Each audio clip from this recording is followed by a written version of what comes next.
Sveiki visi, šiandien istorijos pamoką vesiu aš, mokytojas Stulginskis.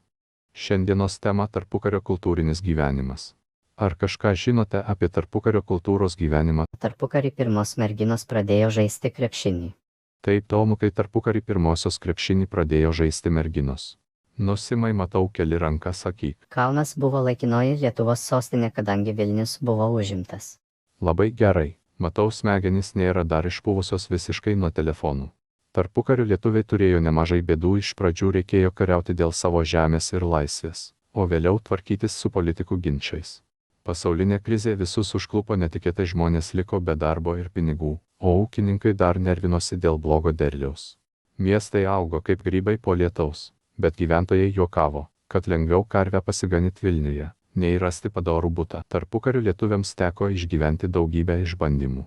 Vos paskelbus nepriklausomybę, jie turėjo ginti savo šalį nuo bolševikų, lenkų ir bermontininkų, o Vilniaus netekimas buvo kaip durklas į širdį. Pasaulinė ekonominė krizė dar labiau pablogino padėtį, žemės ūkio kainos krito, o miestuose darbo trūko. Nepaisant visko, lietuviai stengėsi kurti geresnį gyvenimą, buvo statomos mokyklos, plėtojama kultūra, steigiami teatrai ir bibliotekos. Bendruomeniškumas ir tarpusavio pagalba buvo didžiausi jų stiprybės šaltiniai. Kaip juokavo patys lietuviai, draugas bėdoje geriausias turtas.